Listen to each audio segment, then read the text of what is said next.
शुरुआत करते हैं शुभ समाचारों की। देखिए, आज ओंकारेश्वर में आदिपुरुष शंकराचार्य की 108 फीट की भव्य प्रतिमा का अनावरण होने जा रहा है। ओंकारेश्वर आदि शंकराचार्य की ज्ञान स्थली है, लिहाजा यहां उनकी भव्य प्रतिमा स्थापित की गई है। खंडवा जिले में नर्मदा नदी किनारे स्थित ओंकारेश्वर मंदिरों का इसको शहर कहा जाता है और भगवान शिव को समर्पित 12 ज्योतिर्लिंगों में से एक ओंकारेश्वर में स्थित है।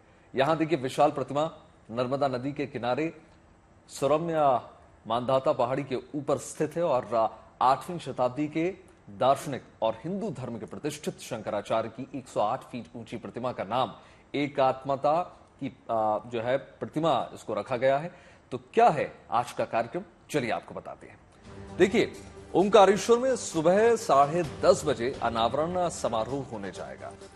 मुख्यमंत्री शिवराज सिंह चौहान खुद देश के प्रमुख साधु संतों के साथ कार्यक्रम में पहुंचेंगे। सुबह 11:10 पर मुख्यमंत्री संतों के साथ वैदिक यज्ञ अनुष्ठान में आहुति देंगे और इसके बाद जो है मुख्यमंत्री शिवराज सिंह चौहान मूर्ति स्थल की तरफ रवाना होंगे धीमे धीमे और दोपहर 12 बजे शिवराज सिंह चौहान संतों के साथ 108 फीट ऊंची शंकराचार्य की मूर्ति का अनावरण करने जा रहे हैं। इसके बाद देखिए, वो अद्वैत लोक का भूमि पूजन भी करेंगे और शिलान्यास करेंगे।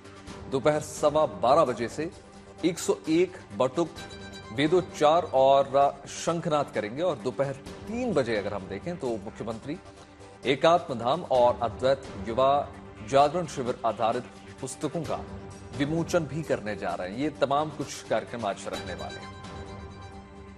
देखिए, एकात्म धाम में प्रतिमा के साथ एक संग्रहालय भी बनाया जा रहा है जो पुराने मंदिरों की स्थापत्य शैली की तर्ज पर होगा। ये तीर्थ आचार्य के सिद्धांत को समझाने और साझा करने के केंद्र के तौर पर विकसित किया जा रहा है।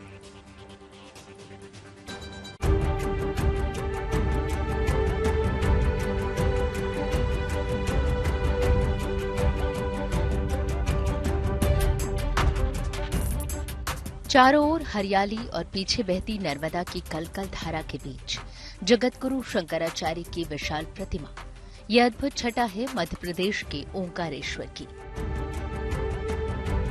ओंकारेश्वर की पवित्र धरती पर एकात्मता की स्थापित हो रही ये प्रतिमा पूरी दुनिया को चैतन्य की सार्वभौमिक एकात्मता का संदेश देगी। अद्वैत वेदांत की प्रणेता और सनातन धर्म के प्राणधार आदि गुरु शंकराचार्य की ये विशाल मूर्ति लगाने का 6 साल पहले लिया गया प्रण अब पूरा हो चुका है। आदि गुरु शंकराचार्य की 108 फुट ऊंची ये प्रतिमा कई धातुओं से बनी है। इसमें शंकराचार्य को 12 वर्ष के बालक के रूप को उकेरा गया है। प्रतिमा का निर्माण 54 फुट ऊंचे आधार पर किया गया है।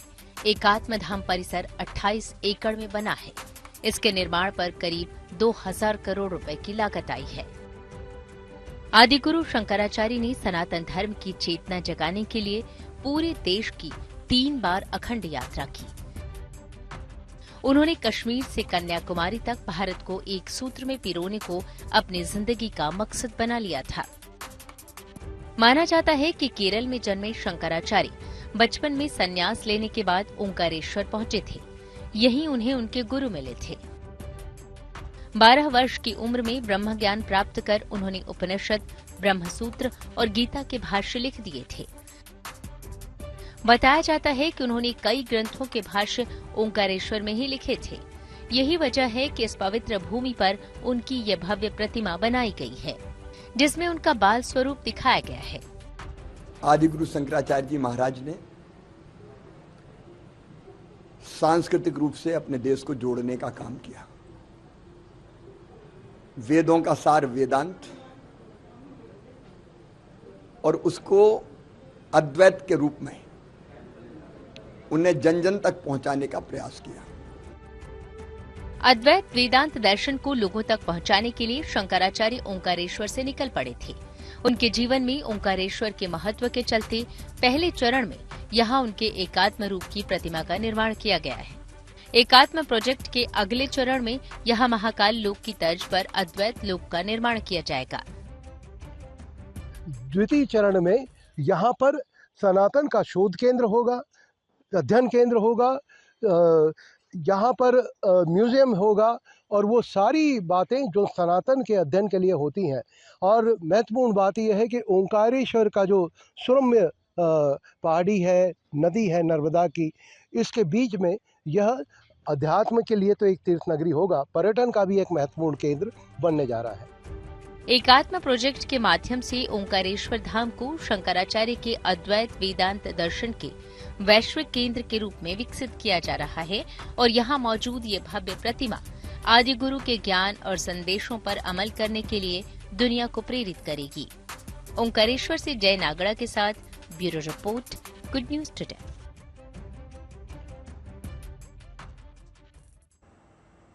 बत्तीस साल बेहद कम उम्र होती है। जगत गुरु शंकराचार्य ने दुनिया में बस इतने ही साल बिताए। जिंदगी छोटी थी लेकिन लक्ष्य बहुत बड़ा था। अपने छोटे से जीवन में आदि शंकराचार्य ने हिंदू धर्म के प्रचार और प्रसार के लिए बेहद बड़े कदम उठाए थे।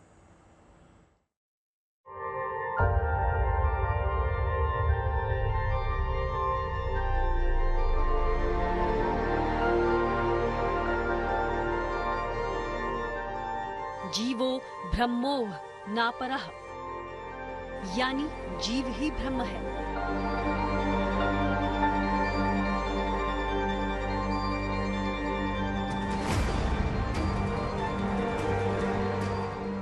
बारहवीं सदी में मध्य प्रदेश की माटी से उपजा ये अद्वैत सिद्धांत भारतीय जनमानस का व्यवहारिक धर्म बन गया। इस धर्म को लोगों के मन में बसाने वाले संत थे आदि गुरु शंकराचार्य।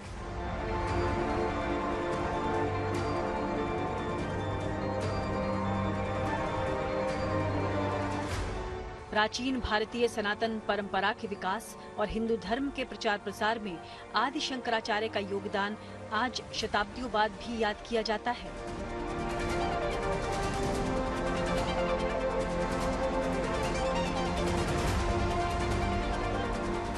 शंकराचार्य ने प्राचीन भारतीय उपनिषदों के सिद्धांतों को एक बार फिर से जीवित करने का प्रयास ही नहीं किया, बल्कि ईश्वर के स्वरूप को पूरी आत्मीयता और वास्तविकता के साथ स्वीकार किया और आम जन तक पहुंचाया। शंकराचार्य ने ये कहा कि ब्रह्म एक है। उन्होंने जो मनुष्य में भेद का वातावरण चल रहा था और जो लोग ये समझ रहे थे ऊंच नीच भेदभाव को विकसित कर रहे थे या उसको तूल दे रहे थे, ऐसे समय में शंकराचार्य ने एक ब्रह्म का नारा देके एको ब्रह्म द्वितीयो नास्ति, एक ही ब्रह्म है दूसरा कुछ भी नहीं, ऐसा नारा देकर ये बता दिया कि सभी के अंदर ब्रह्म है और सभी एक समान है। तो समानता का उपदेश, लोगों को एकजुटता का उपदेश, सनातन संस्कृति पे आस्था का उपदेश ये शंकराचार्य ने दिया और निश्चित तौर पर सनातन संस्कृति को, जड़ों को पुनः मजबूत करने में शंकराचार्य का अद्भुत भूमिका रही है और इसको कभी भी नकारा नहीं जा सकता। अद्वैतवाद की व्याख्या से इतर आदि शंकराचार्य ने वक्त के साथ धूमिल पड़ती हिंदू धर्म की अनेक परंपराओं, प्रतीकों और महत्वपूर्ण स्थानों को पुनर्जीवित करने का अभियान शुरू किया।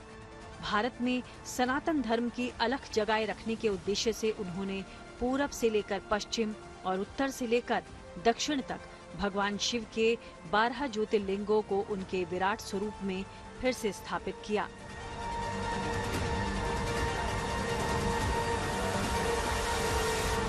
उस समय परिस्थिति ऐसी आ गई थी, लोगों का पूजा से ध्यान भग्न हो रहा था। ऐसे परिस्थिति में उन्होंने ज्योतिर्लिंगों की प्रतिष्ठा करा करके, शिवलिंगों की प्रतिष्ठा करा करके उन्होंने पूजा स्थापित कराई। उन्होंने कई स्त्रोत लिखे और कई सूत्र भी दिए। हम सनातन संस्कृति के लोग चाहे भले ही किसी के विरुद्ध बोल दे, लेकिन शंकराचार्य के विरुद्ध कोई नहीं जाता। भले उस प्रतीक उनके स्थान पर दूसरे भी कोई भी व्यक्ति बैठे हों, लेकिन शंकराचार्य का पद बहुत ही प्रतिष्ठित, योग्यतापूर्ण और बहुत ही सम्मानित माना जाता है। बात कुछ और खबरों की हो जाए। देखिए, बात नोएडा में होने वाले मेगा इवेंट की कर लेते हैं। आज से ग्रेटर नोएडा में इंटरनेशनल ट्रेड फेयर की शुरुआत हो रही है। दुनिया भर से सैकड़ों ब्रांड्स इस मेगा इवेंट में हिस्सा ले रहे हैं। उत्तर प्रदेश के लिए ये ट्रेड फेयर बहुत खास है। एक तरफ देखिए, इस ट्रेड फेयर की रौनक से अगले कुछ दिनों तक ग्रेटर नोएडा गुलजार रहेगा, तो वहीं रफ्तार का रोमांच भी अगले कुछ दिनों तक नोएडा की जमीन पर नजर आने वाला है। कल से यमुना एक्सप्रेसवे पर करीब मौजूद बुद्ध इंटरनेशनल सर्किट में 22 से 24 सितंबर तक मोटो जीपी बाइक रेस होने जा रही है। जाहिर सी बात है, अगले कुछ दिन दिल्ली एनसीआर के लोगों के लिए किसी उत्सव से कम नहीं है।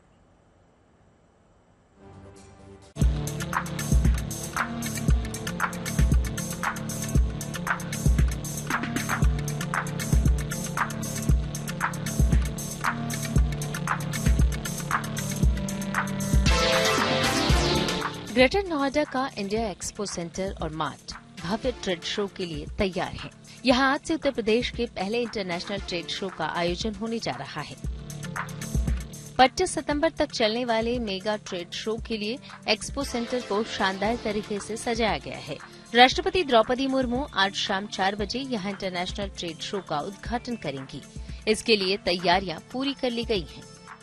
यूपी का पहला इंटरनेशनल ट्रेड शो होने वाला है उत्तर प्रदेश के ग्रेटर नोएडा में, और एक्सपो मार्ट में ही हम मौजूद हैं। तो उसके पहले आपको हम तैयारी दिखा रहे हैं इस जगह की, इस कार्यक्रम की, यूपी के पहले इंटरनेशनल ट्रेड शो की भव्यता दिखा रहे हैं। इस पूरे एक्सपो मार्ट में 15 हॉल हैं जहां पर पूरे यूपी के एग्जीबिटर्स आएंगे, यानी कि वो लोग जिनके अपने उत्पाद हैं, मतलब जो लोग बनारस में हस्तशिल्प का काम कर रहे हैं वो यहाँ होंगे, मुरादाबाद के पीतल व्यापारी यहाँ पर होंगे, और ऐसे ही लखनऊ के चिकन व्यापारी यहाँ पर होंगे, और तमाम जगह के जो व्यापारी हैं यूपी के वो यहाँ पहुँचेंगे। खास बात यह है कि इंटरनेशनल ट्रेड शो में यूपी के हर जिले के उद्यमियों को अपने प्रोडक्ट्स प्रदर्शित करने का मौका मिलेगा। एक जिला एक उत्पाद के आधार पर यहाँ यूपी के 75 जिलों के प्रोडक्ट्स की नुमाइश होने जा रही है। 2000 से अधिक कारोबारी यहाँ अपने उत्पाद पेश करेंगे। यूपी के 300 से ज्यादा ब्रांड्स इस ट्रेड शो में प्रदर्शित किए जाएंगे। करीब 66 देशों के 600 कारोबारी और खरीदार इस ट्रेड शो में भाग लेने आ रहे हैं। पूरा जो स्पेक्ट्रम है वो यहाँ मौजूद है। चाहे आप बिल्कुल जो बड़े लार्ज इंडस्ट्रियल हाउसेज हैं उनकी बात कीजिए, चाहे आप मल्टीनेशनल कॉरपोरेशंस की बात कीजिए, एक एंड पर तो वो हैं जो बहुत बड़े वाले उद्यम हैं, और दूसरे एंड पर बिल्कुल जो नए हमारे उद्यमी हैं जिन्होंने पिछले 1 साल 2 साल में अपना काम शुरू किया है, हमारी महिला उद्यमी हैं। राज्य के कारोबारियों, खासतौर से स्टार्टअप्स को उम्मीद है कि इस ट्रेड शो से इनके प्रोडक्ट को नया बाजार मिलेगा। I am very excited. ये मेरा फर्स्ट टाइम है, बिकॉज हमें भी स्टेट गवर्नमेंट से कहा गया था कि आप यहाँ पर एक अपना भी स्टॉल लगाइए, क्योंकि इससे बाहर के लोग जो आएंगे वो जान पाएंगे कि खादी प्राकृतिक पेंट, नेचुरल पेंट का क्या क्या यूज हो सकता है, और हमें नई नई चीजें उससे मिल भी सकेगी, और यही पेंट बाहर भी यूज किया जा सकेगा ताकि इसका एक्सपोर्ट हो सके। उत्तर प्रदेश में अपनी तरह का ये पहला ट्रेड शो होने जा रहा है, जिसमें बड़े, मझोले और लघु उद्योगों से जुड़े उद्यमियों को शिरकत करने का मौका मिल रहा है। माना जा रहा है कि इस ट्रेड शो में रोजाना 50,000 से 1 लाख लोग पहुंच सकते हैं। ट्रेड शो में सुबह 11 से लेकर 3 बजे तक बिजनेस आवर्स होंगे, यानी इस दौरान केवल कारोबारी इसमें शरीक हो सकेंगे। ट्रेड शो आम जनता के लिए दोपहर 3 बजे से रात 8 बजे तक खुला रहेगा। इस ट्रेड शो में आपको फ्री में एंट्री मिलेगी, लेकिन यूपी इंटरनेशनल ट्रेड शो की वेबसाइट www.upinternationaltradeshow.com पर जाकर रजिस्ट्रेशन जरूर करवाना होगा। यूपी का हर रंग इस ट्रेड शो में देखने को मिलेगा। यूपी की संस्कृति के साथ कला और व्यंजन का भी स्वाद लोग उठा सकेंगे। इसके शो के 3 अंग हैं। एक है एग्जीबिशन और दूसरा है नॉलेज सेशन। नॉलेज सेशन में अलग तरह के सेमिनार हैं, कॉन्फ्रेंसेज हैं, प्रोग्राम्स हैं, और तीसरा जो बिंदु है इसमें वो क्राफ्ट, कल्चर और क्विजिन तीनों हैं, जिसमें यूपी का स्वाद, यूपी के तरह तरह के व्यंजन देखने को मिलेंगे, और कल्चर के बहुत से प्रोग्राम ये अलग अलग तरह के कर रहे हैं, जिसमें बुंदेलखंड, रोहेलखंड और इसके अतिरिक्त जो भी यहाँ पर उत्तर प्रदेश के विशेष नृत्य हैं, संगीत हैं, उन सभी का यहाँ आयोजन किया गया है। इंटरनेशनल ट्रेड शो के दौरान सुरक्षा के खास इंतजाम किए गए हैं। नोएडा ट्रैफिक पुलिस ने पहले से ट्रैफिक एडवाइजरी भी जारी कर दी है, ताकि लोगों को इस दौरान कोई दिक्कत न हो। मनीष चौरसिया के साथ bureau report, Noida, good news today.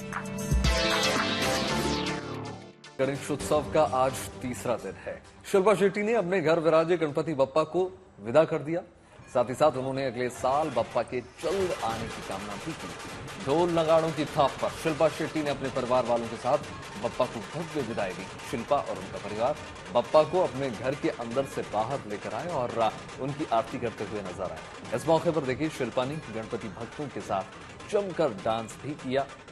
हर साल कुछ इसी प्रकार का नजारा देखने को मिलता है। बात जब बॉलीवुड की होती है, बॉलीवुड सितारों में शिल्पा शेट्टी उन नामों में शुमार हैं जो बड़े ही धूमधाम के साथ गणपति बप्पा का स्वागत करती हैं, उनको राजे जाते हैं वो, और उसके बाद जो है अब विदाई।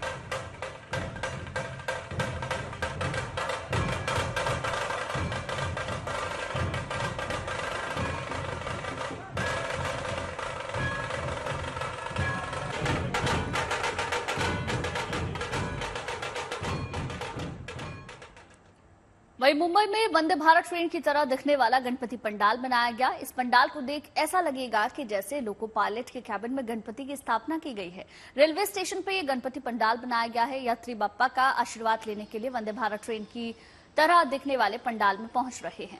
इसी तरह मुंबई के घाटकोपर मेट्रो स्टेशन पर खड़ी एक मेट्रो के अंदर गणपति को बैठा हुआ देखा जा सकता है। मेट्रो की तरह दिखने वाला ये एक गणपति पंडाल है। देखकर अंदाजा लगाना मुश्किल है कि ये मेट्रो ट्रेन है या फिर कोई गणपति पंडाल। इसी तरह हैदराबाद में गणपति उत्सव पर लोगों को जागरूक किया जा रहा है। वहां पोलिंग बूथ की थीम पर एक पंडाल तैयार किया गया है, जहां लाइन में भक्त आगे बढ़ते दिखे और पूरी प्रक्रिया के बाद उन्हें बप्पा के दर्शन हुए। देखिए, 3 तस्वीरें आपको बता रही हैं कि गणपति महोत्सव की धूम किस तरीके से है, और खास जैसे तैयारियां लोगों ने गणपति के आगमन से पहले की हैं, उनको विराजने की भी, उनको स्थापना करने के लिए भी विशेष तरीके की तैयारियां की गई हैं। पहली तस्वीर में आप देखेंगे वंदे भारत जैसा गणपति का पंडाल तैयार किया गया है। दूसरी तस्वीर मुंबई से आई है, जहां पर मानो ऐसा लग रहा है कि मेट्रो में गणपति बप्पा विराज रहे हों, और आखिरी तस्वीर आप देखेंगे पोलिंग बूथ वाला पंडाल तैयार किया गया है।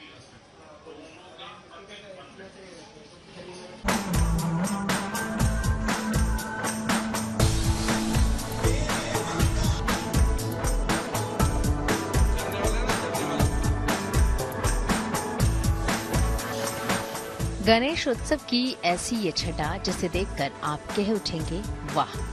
सूरत के इन गणेश पंडालों की भव्यता अद्भुत है। इन्हें देखकर सुखद अनुभूति स्वाभाविक है। पहले देखिए सूरत की ठाकुर जी सेवा समिति के गणेश पंडाल को। इसमें गणपति के दाएं बाएं आप हाथियों को अद्भुत अंदाज में अटखेलियां करते हुए देख सकते हैं। इस पंडाल की ये खूबसूरती श्रद्धालुओं को खूब आकर्षित कर रही है। वो यहाँ गणपति दर्शन के साथ साथ इस 11D इफेक्ट का पूरा आनंद उठा रहे हैं। ये जो टेक्नोलॉजी है, ये 11D टेक्नोलॉजी है। जैसे कि ये जमाना मॉडर्न है, तो हमने सोचा कि एक मॉडर्न थीम को लेके इसको करें, और जो एक ट्रेडिशनल थीम है, जो हमने रोमन थीम रखी हुई है, तो एक ट्रेडिशनल और मॉडर्न का मिक्सचर हमने किया हुआ है ठाकुर जी सेवा समिति के अंदर इस साल। यही नहीं, इस साल इस पंडाल में 12 ज्योतिर्लिंगों को भी दिखाया गया है। LED के ऊपर बड़ी ही खूबसूरती से इसे पेश किया गया है।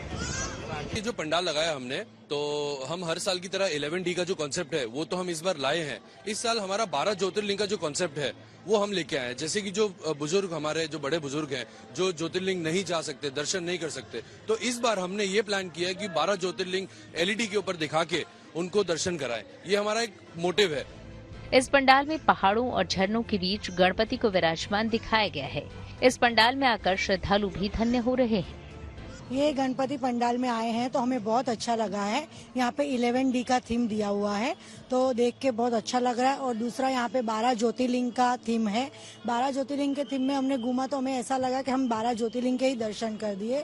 बहुत अच्छे से थीम बनाई है, तो सबको जो दर्शन करने नहीं जा सकते वो यहाँ पे आएंगे तो उनको भी अच्छा लगेगा। इस आयोजन पर पूजा समिति ने करीब 70 से 75 लाख रुपए खर्च किए हैं, जिनमें भंडारा भी आयोजित किए जा रहे हैं। अब सूरत के ही इस पंडाल को भी देखिए, जहां इस साल पंडाल को मैसूर पैलेस की थीम पर सजाया गया है। हर साल हम अलग अलग थीम पे मंडप का आयोजन करते हैं। इस साल हमने मैसूर पैलेस की साउथ की थीम पे पूरा आयोजन किया है। आप दादा को देखेंगे तो गोल्ड और सिल्वर का पूरे 11 किलो के दागिना का उपयोग किया है। और हमारे दादा को मन्नतों का राजा भी बोलते हैं। हर साल हमारे वहाँ एक बार 25 मूर्ति थी, इस बार 30 और 50, इस बार 50-55 मूर्तियां हैं। ऐसे हर साल मूर्तियां बढ़ती जा रही है। साईं राम योग मंडल के इस गणेश पंडाल में गणपति दर्शन के साथ साथ श्रद्धालु मैसूर पैलेस में होने का अनुभव भी ले रहे हैं। मेरे को गणपति जी बहुत अच्छे लगे, उनकी ज्वेलरी वगैरह बहुत अच्छी, और यहाँ पे पन्नत के गणपति भी रखे हुए, और प्लस यहाँ का जो पंडाल का डेकोरेशन है वो बहुत यूनिक है। ये बहुत ही सुंदर तरीके से डेकोरेट किया गया है। यहाँ पे आके ऐसा लग रहा है जैसे पूरा मैसूर पैलेस में जैसा डेकोरेट रहता है, बहुत ही सुंदर तरीके से बनाया गया है। थीम भी बहुत अच्छी है। हम बहुत यहाँ पे घूमे हैं, बहुत सारे पंडाल गए हैं, लेकिन सबसे सुंदर हमें ये लगा है। सूरत में गणेशोत्सव का भव्य आयोजन श्रद्धालुओं को खूब भा रहा है। अलग अलग थीम पर बने पंडाल उन्हें खूब लुभा रहे हैं, जिसकी वो प्रशंसा करते नहीं थक रहे। Bureau report, good news today. बात कुछ और खबरों की हो जाए। देखिए, नए संसद भवन में नारी शक्ति का वंदन, यही नारा देश भर में गूंज रहा है, क्योंकि एक दिन पहले नया संसद भवन ऐतिहासिक पलों का गवाह बना। लोकसभा में महिला आरक्षण बिल पास कर दिया गया और इस विधेयक में संसद और विधानसभा में महिलाओं के लिए 33% आरक्षण देने का प्रावधान किया गया है। और महिला आरक्षण के लिए पेश किया गया विधेयक 128वां संविधान संशोधन विधेयक है। आज ये बिल राज्यसभा में पेश किया जाएगा और उस पर सदन में चर्चा होगी, जिसके सहमति के बाद राष्ट्रपति के हस्ताक्षर के बाद ये बिल पूरी तरीके से पारित हो जाएगा। एक बड़ी उपलब्धि इसको देखा जा सकता है केंद्र सरकार की ओर से, क्योंकि जिस दिन सत्र शुरू हुआ उसके दूसरे दिन ही नई संसद में सभी सांसदों ने प्रवेश किया और इस प्रकार का बिल एक मील का पत्थर साबित हो सकता है। मैं सभी अपनी देश की माताओं को, बहनों को, बेटियों को बधाई देना चाहूंगी और सबको बधाई देना चाहूंगी। एक ऐतिहासिक बिल पास हुआ है। मुझे लगता है जो महिलाओं ने आज तक का वेट किया है उसका फलित हुआ है और मोदी जी का पूरा क्रेडिट जाता है। तो हमारे सिकंदर तो मोदी जी हैं ये देश की महिलाओं के लिए। तो आज वो जीते हैं और उन्होंने महिलाओं की जीत में बहुत बड़ी भागीदारी लेकर ये बिल को लाया और पेश किया और पास भी हुआ। दो स्वप्न अटल बिहारी वाजपेयी जी ने देखा, इस राष्ट्र की करोड़ों महिलाओं ने देखा। लोकसभा में आज उस स्वप्न को प्रधानमंत्री मोदी ने साकार किया है। संकल्प से सिद्धि की ओर लोकसभा में बिल का पारित होना पहला कदम है। प्रधानमंत्री मोदी जी ने ये जो निर्णय न सिर्फ लिया है, कर दिखाया है और सबसे अच्छी बात है कि विपक्ष के भी सारे दलों ने मिल करके इसमें ये आम सहमति बना करके एक राय दिखाई है। और मुझे लगता है ये विश्व में भी भारत की ओर से एक बहुत बड़ी नजीर है, भारत की ओर से एक बहुत बड़ा एक उदाहरण है कि वास्तव में किसे हम कहते हैं कि प्रगतिशील सोच होती क्या है। और अब बात शाही जोड़े की शाही तैयारियों की। रविवार को आम आदमी पार्टी के सांसद राघव चड्ढा और अभिनेत्री परिणीति चोपड़ा शादी के बंधन में बंध जाएंगे। इस शाही जोड़े की शादी झीलों की नगरी कहे जाने वाले उदयपुर में होगी। ये खूबसूरत कपल वहां के एक 5 सितारा होटल में 7 फेरे लेंगे, जहां शादी से जुड़ी तैयारियों को अंजाम दिया जा रहा है। पंजाबी रीति रिवाजों से शादी होगी। इतना ही नहीं, राघव बोट पर अपनी दुल्हनिया को लेने के लिए जाएंगे। फिर 30 सितंबर को राघव परिणीति का वेडिंग रिसेप्शन भी होगा।